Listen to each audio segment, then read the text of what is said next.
Now to Sean Diddy Combs, looking to suppress evidence in his federal trial. Senior investigative correspondent Aaron Katersky is back with the story. Good morning again, Aaron. And to you, Michael. You'll remember federal agents from Homeland Security investigations were hardly shy when they raided Sean Combs' opulent homes in Los Angeles and Miami, guns drawn. The jailed music mogul now argues those searches and other searches of his iCloud accounts, electronic devices, and New York City hotel room following his arrest were unconstitutional. His lawyers argue evidence obtained through those searches must be suppressed. Diddy's lawyers say the government presented a grossly distorted picture of reality when applying for the search warrants, omitting certain facts and including salacious details from an unnamed producer that were never credible. Combs has pleaded not guilty to racketeering conspiracy, sex trafficking, and prostitution charges.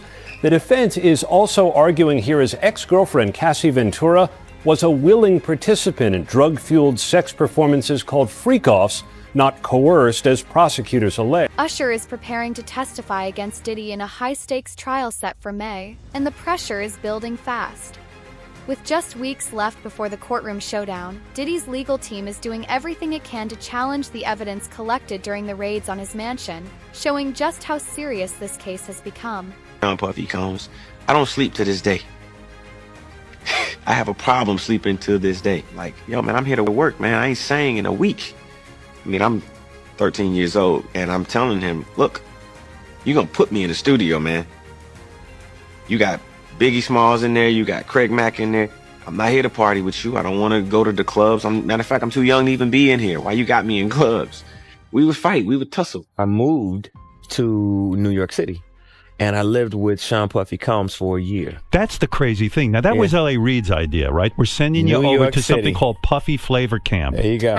To learn Flavor Camp. Yeah, that's what it was called. And you're going to go to Puff Daddy's. He's going in the 90s. Do you understand what that's like? Puffy's place was like just filled with chicks and orgying like nonstop, right? No, not really. I mean, but hey, it was curious. I got a chance to see some things. Yeah, but you were 13. What were you seeing? I went there to see the lifestyle. Right. And I saw it. And it was but I don't know if I could indulge and understand what I was even looking at. It was pretty wild. So nobody tried to, some woman didn't come along. I didn't say that. Okay. I didn't say that. What I did say is that there were very curious things taking place. Uh-huh. And I didn't necessarily understand it. Uh-huh. Biggie Smalls was there. Biggie Smalls was there. Lil' Kim, Craig Mack.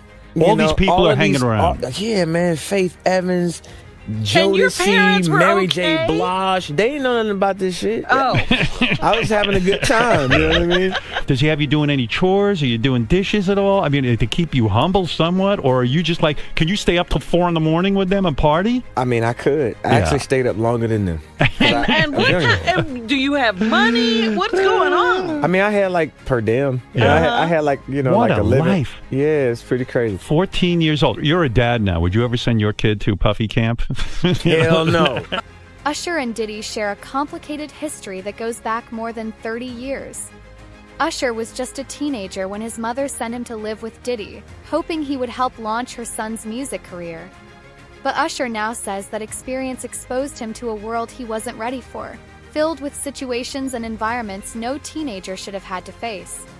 He's now speaking out about how deeply those early experiences affected him. Well, some documents have leaked about Usher. They were obtained by Radar Online, and apparently back in 2009 or 2010, he had contracted herpes and passed it on to a celebrity stylist having unprotected sex with her. He had to pay $1.1 million to that woman for severe emotional distress, and he also covered her medical bills. That case was settled back in 2012. Now, allegedly, there was a greenish discharge from his penis. Whoa, that's a booger. You can get penis boogers? I didn't know that. He said he went to the doctor. He was cleared of any STDs. So the woman went on and continued. Now, if I notice a greenish discharge oozing out of your penis, This ain't Nickelodeon. I don't know that I would That ain't continue. slime. What you gonna say? I know all these kids playing with slime nowadays, but no. I don't care who you are, okay? Nothing green supposed to be coming out your penis. Nah, not at all. That's not how this works. Nope. Yellow comes out my penis and white. Their relationship over the years has been anything but simple. Usher has opened up about the pressures and struggles he faced while building his career in the entertainment world. In 2018, he settled a highly publicized lawsuit for $1.1 million. He's also been surrounded by ongoing rumors and controversy about his personal life. many of which have only made his public image more complicated. We made love. Who you made love with? Diddy, Bow Wow, Busta Rhymes. You just told me you seen Busta in the airport too. That motherfucker tried to act like he didn't know you. You smashed Drake? No, I never smashed. Oh, you made love to Drake. And Cat Williams. What's his name? Bro, you smashing a lot of people. What's that name? Terrence Howard. Terrence Howard. Terrence Howard. Usher. Usher's a gusher. We want to thank you. Come here. Don't sit on the bed at night. No homo. No, just don't get close to the bed. Don't get close. But it's just like, yo, we want to thank you for hosting the thing, man. It's been a pleasure. You didn't have to do it, and you did it. No. I definitely didn't have to do it. I definitely didn't have to. First and foremost, I'm not getting in the bed.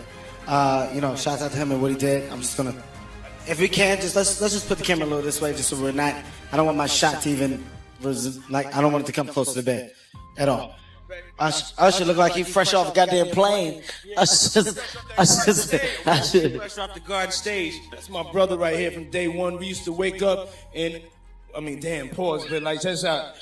Back in the days when he was like 10 and I was a little bit older, his older brother, we used to fight over the Frosted Flakes. You know what I'm saying? Before pause was invented. You know what I'm saying? But it's my brother for real. We used to actually wrestle off of the Frosted Flakes because he used to always get up early with me. Recently, a disturbing photo from one of Diddy's infamous parties resurfaced, showing Usher in a chaotic and troubling setting. Now, people are questioning whether the lifestyle Usher was brought into at such a young age had a lasting impact on his mental and emotional well-being. Usher himself has said that being part of that environment came with serious challenges. His name's Scooter Braun.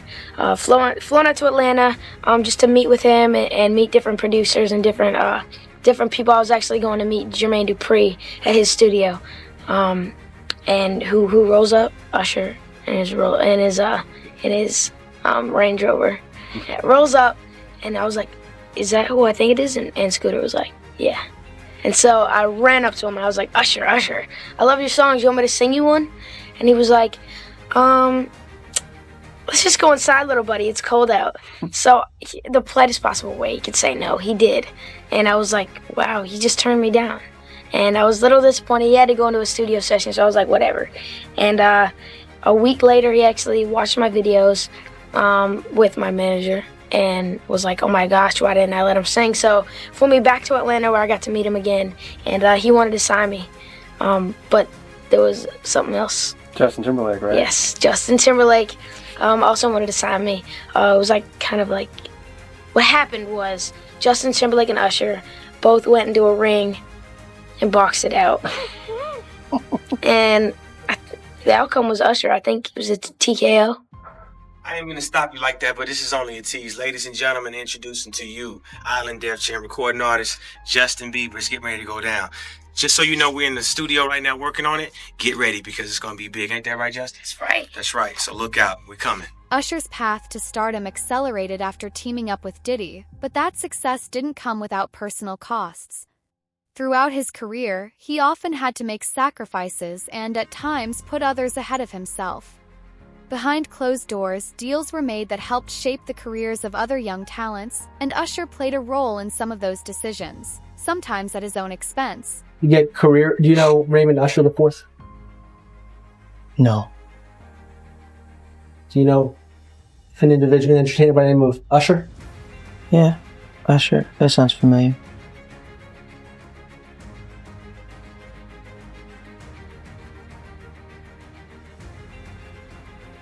Isn't it true that Usher was instrumental in starting your career? What does that have to do with this litigation, Mr. DeKalb? This is just you trying to harass the client. Before we came back here, you had asked me. She's going to let her read back the question. Thank you for your memory.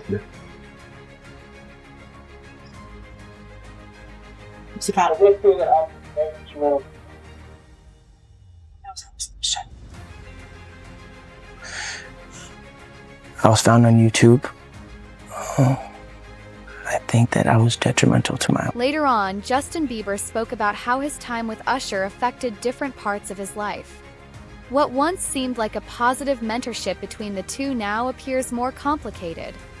Their relationship, which was once celebrated, may have actually contributed to personal struggles for both men. At Justin Bieber, this kid comes up to you. He's not Justin Bieber yet. He's just some kid. And he says, I want to sing for you. It was at the studio of Jermaine Dupri's. I said, why don't you set up a meeting between me and your manager? I'd love to meet with you and do this in a formal setting. I'm late for an appointment with Jermaine Dupri. Right. And I don't want to keep him waiting. Let's just do this the right way. And then you have him come to audition for you, right? Actually, there were a few people. My wife at the time. Right. It also was Perry Reed, L.A. Reid's first wife. So you were all sitting in a room somewhere? We were in a room. Yeah. And I showed her the video. And Perry says, are you crazy? You better get down there and meet this kid right now. He's amazing. When all these pics come out and all this stuff with Bieber's big penis, are you the mastermind behind that? Say, listen, show off your big penis and people will come to those concerts. Or are you sitting there? Is that the kind of managing he's doing? Usher, are you sitting down with him and saying, yeah, show your or leave it in your pants? I mean, do you sit him down and say, look, part of this is PR, Hey, man. by the way, he does have a brain of his own. Yeah, but were you shocked at the size of his penis? Hey, listen, he has a mind of his own. What he chose to do with his penis is his prerogative. He's managing that aspect of his life. But Usher is somebody. I have nothing to do with Justin Bieber's. In recent years, the bond between Justin Bieber and Usher has shifted. Justin has begun to distance himself, and he's spoken openly about how certain moments in his life, especially ones connected to Usher, left a lasting impact on him emotionally and mentally. You this montage. This is a montage that was shared by Evie Magazine. They do great work on their TikTok of Justin Bieber, again, just 15 years old, in Hollywood, surrounded by a bunch of adults. And you let me know if any of this registers to you as normal. Take a listen.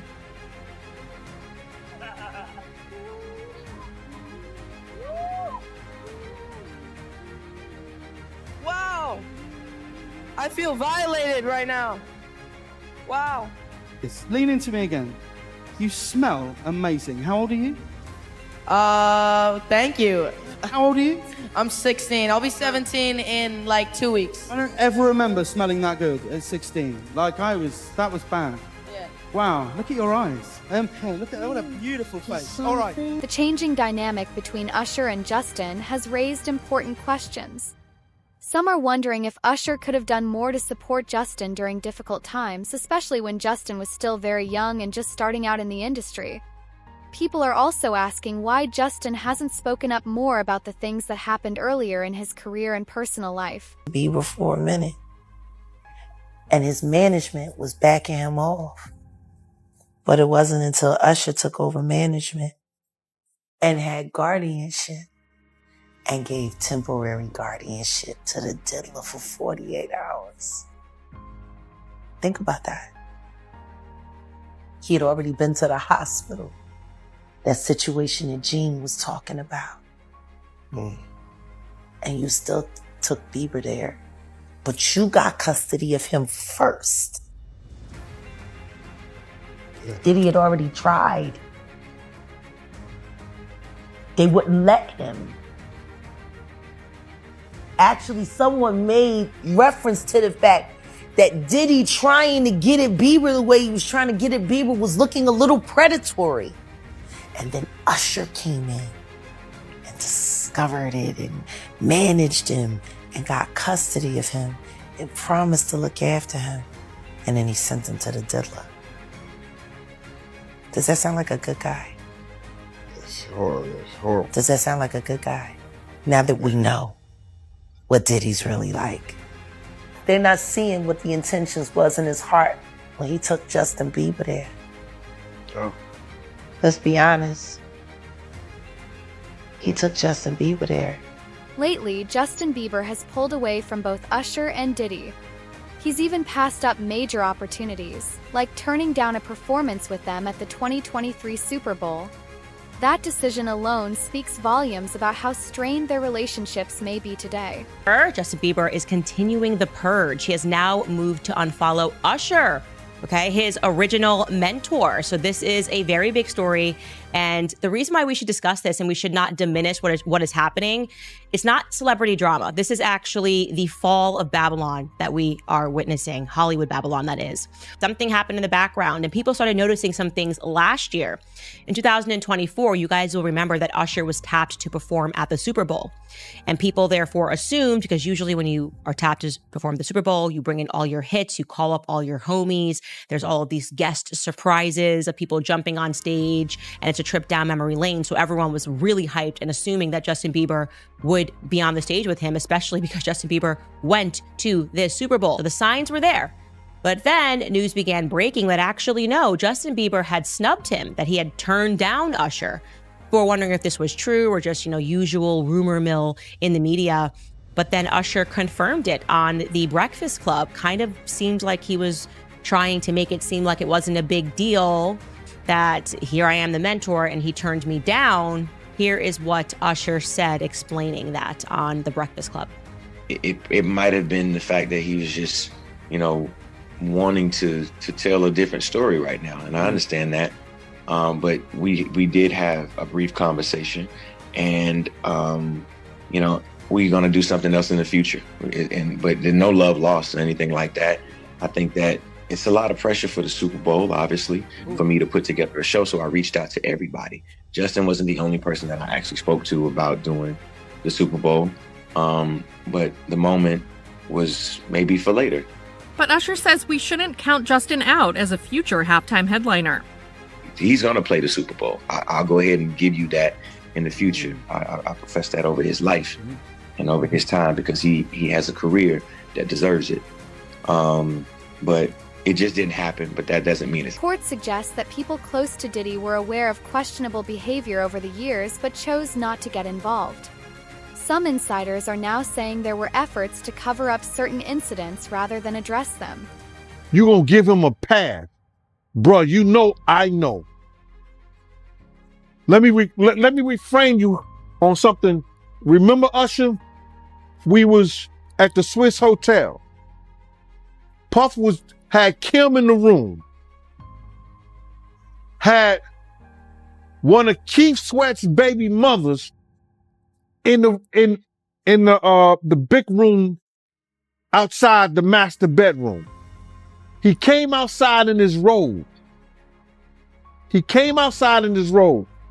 him a fellatio right there. His back was turned to me. She gave him a fellatio. You knocked on the door. I came and opened the door for you. Puff went in the room. You came in the room and kissed that girl dead in her mouth. Now I'm telling that because you taking up for somebody that you know and a lot of more people know didn't do you right when you was at Diddy camp.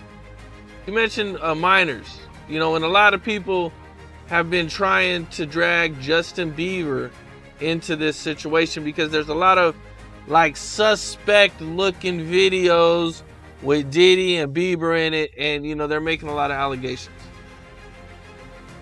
Same way they made allegations about Usher when Usher was younger. I mean, do you think that there's any credibility to these allegations? When there's smoke, there's fire. Why would Diddy be tapping his kid in his chest to see if he wired? And asking him, are you wired? Why would he be confronting that kid? Why would Justin Bieber make a song about, what is it? I got smashed at a Diddy party or something like that? Why? There's reasons behind all this. So where there's smoke, there's fire, Cam. I wouldn't put it past. Yeah, Justin, he's been real quiet about this. I mean, I think like a lot of the other celebrities. I was reading some, Cam, and the kids say after he went to Diddy camp, he started using drugs so heavy and was smashed every day.